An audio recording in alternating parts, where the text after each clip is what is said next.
It's times like these you learn to love again. This is a musical toast to one of my dream guitars, and one that I'm not ashamed to admit that I only know about because of Dave Grohl and the Foo Fighters.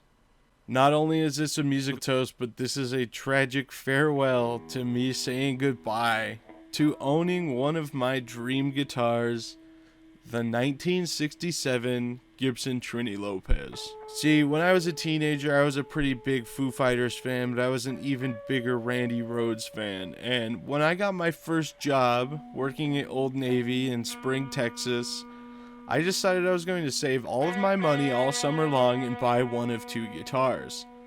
A Alpine White Gibson Les Paul Custom, so that I could be like Randy Rhoads, or a 1960s Gibson Trini Lopez, because I wanted to be like Dave Grohl, and that was about the cheapest way you could get into an actual vintage Gibson at the time.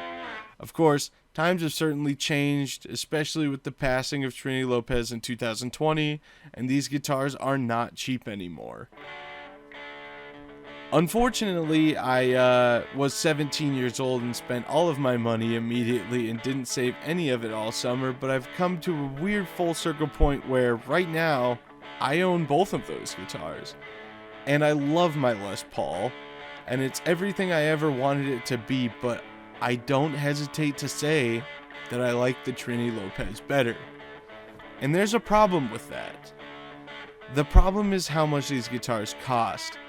I seriously think this is the best playing guitar I have ever touched in my life, and it really speaks to me.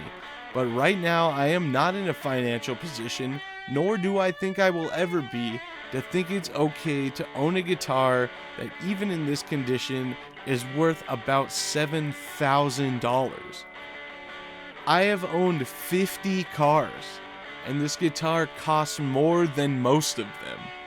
It is absolutely insane what this guitar is worth, and I know Gibson collectors are laughing at me losing my mind over a $7,000 guitar, but this is crazy. I take my Les Paul on tour and play it at tiny house shows in Portland, Oregon, and that guitar is arguably too expensive to be doing that. But the Trini Lopez, if I somehow could justify affording to keep it, would never ever take it anywhere outside of my house. The craziest part about this guitar is that I bought it from the original owner, whose parents got it for him when he was a teenager in 1967. The original case for this guitar was lost in a house fire. Fortunately, the guitar was not in it during that house fire, so it's still around. The only changes that have been made to this thing was that it had some Schaller tuners put on in the 1970s. He had a shop do it, and the Trini Lopez badge is actually missing off the wood piece on the tailpiece. Other than that, this thing is completely original. I pulled the pickups, the patent stickers are there and everything, and it's just a beautiful guitar. The previous owner put new strings on it in the 80s and then put it in the case without touching the strings and didn't touch it for about 30 years. So the strings used in this video are actually about a decade older than I am, and even still, best playing guitar I've ever felt in my life. I'm not really sure if it's just my mental connection to this guitar or if this guitar is really just that good, but either way, I am absolutely bummed that I have to get rid of it, but it is just something that I have to do. At the very least, I can say that I owned one of my dream guitars, two of my dream guitars at one time, and maybe if fate plays out just fine, I'll work my way back around to buying a Trini Lopez that I can keep for myself.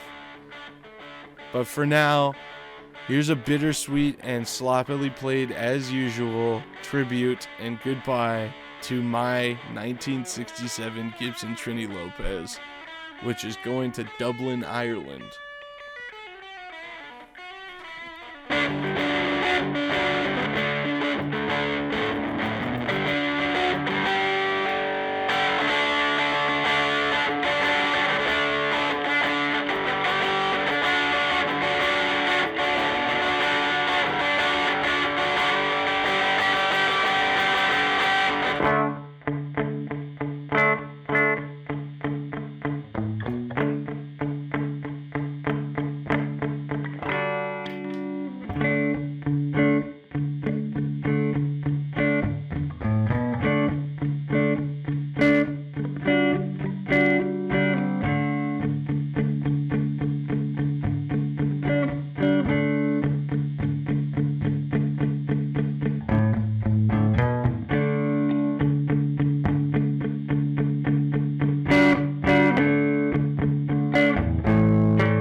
Goodbye, Trini Lopez.